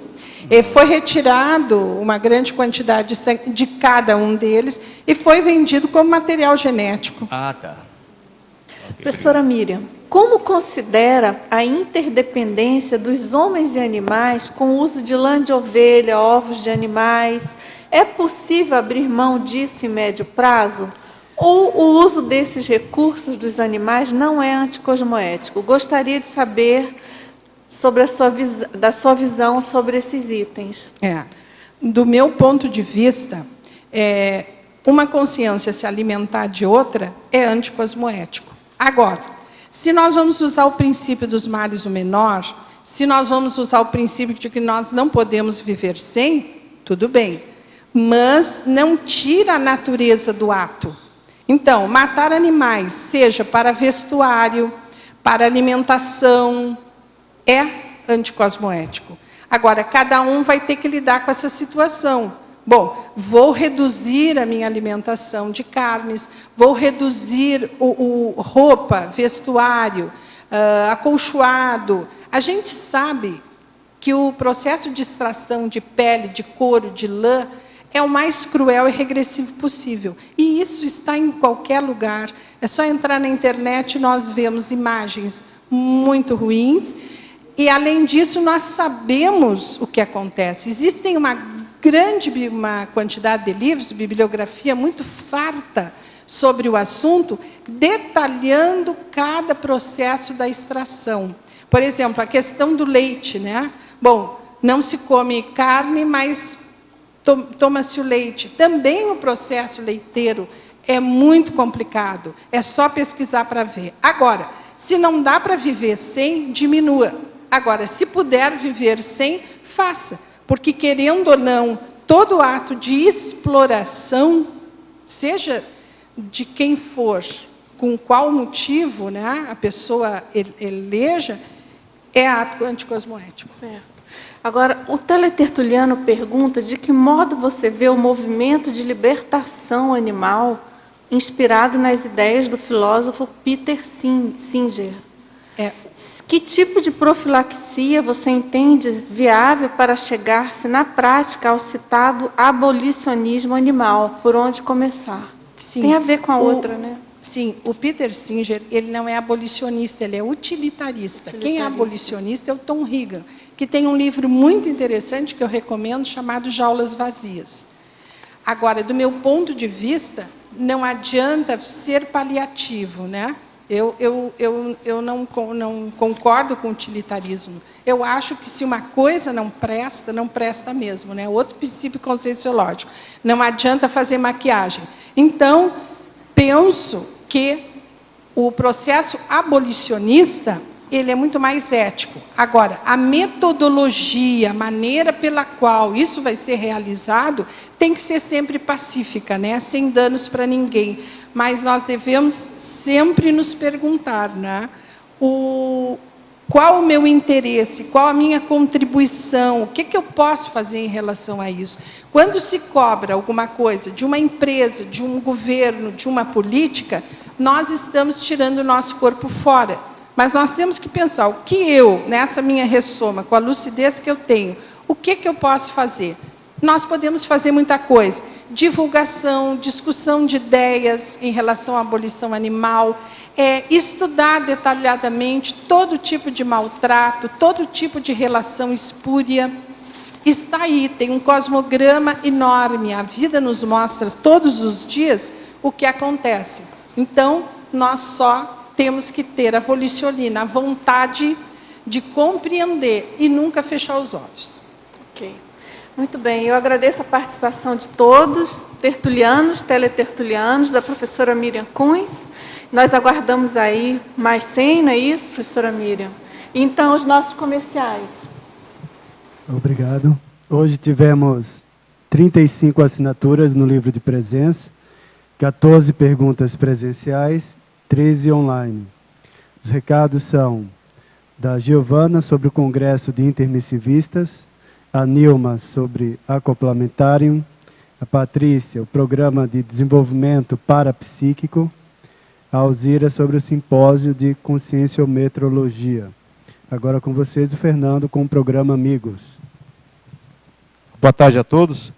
Nossa mensagem aqui, nosso convite é para você que reside na cidade de Foz do Iguaçu, que tem a oportunidade aí, de frequência diária praticamente aqui nos campos da Conscienciologia, aqui no SEC mais precisamente, e tem a oportunidade de desfrutar dessa abundância aqui, que são os nossos aportes conscienciais, que nós temos aqui no Holociclo, na Holoteca, com milhares de itens de um riquíssimo acervo, com a presença aqui diariamente no tertuliário, assistindo aí mini tertúlia, círculo mental somático, enfim, isso é uma série de eventos, né, e de aportes de saberes que vocês têm o privilégio de aproveitar de tudo isso aqui. Isso custa muito, nós temos aí um desafio grande de manter, de preservar, de expandir tudo isso, preservar essas instalações. Então o programa Amigos da Enciclopédia que dá sustentação financeira para isso. Os mantenedores do programa Amigos da Enciclopédia.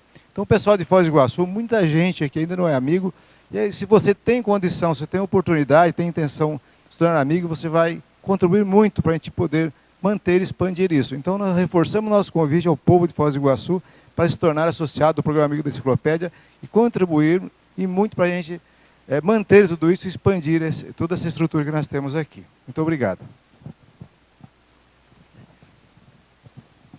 Boa tarde. Em nome do CAEC, convidamos a todos para o 2º Congresso Internacional dos Intermissivistas, que acontecerá nos dias 12 a 14 de julho, aqui em Foz do Iguaçu. O congresso será transmitido via internet, mas para ter acesso, você precisa também fazer a inscrição para receber uma senha. As inscrições estão sendo feitas no CAEC pelo telefone 45 3525 2652 ou pelo site da Apex, www.apexinternacional.org.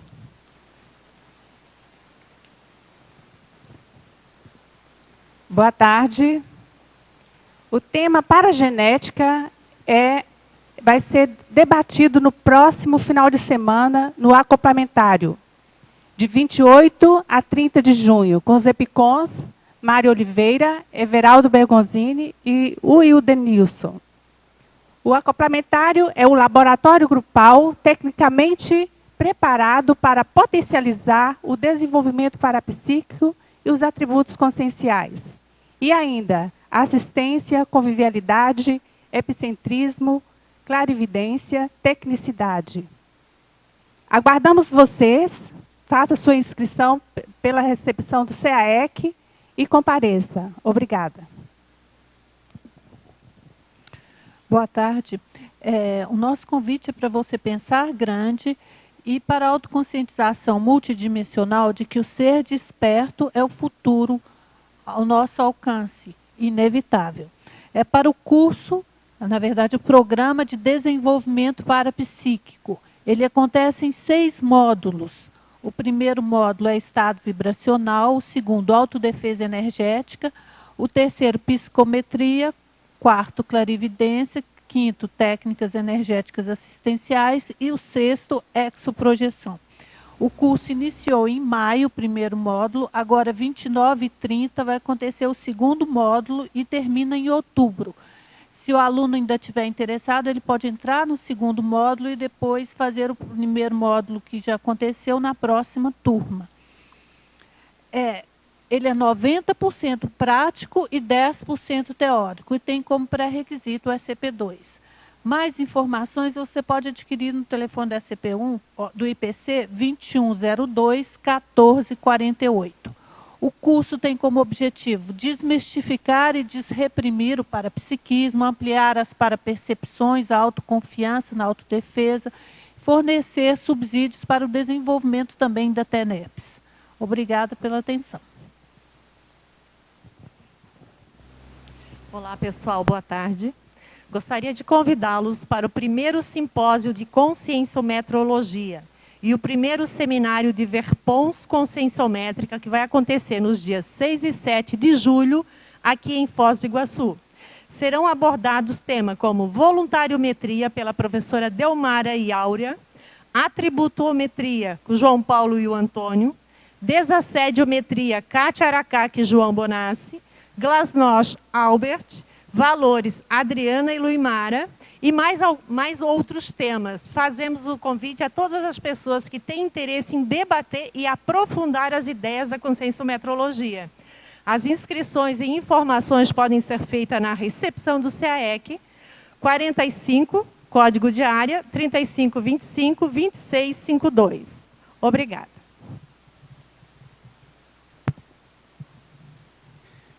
Para amanhã teremos o verbete constrangimento terapêutico.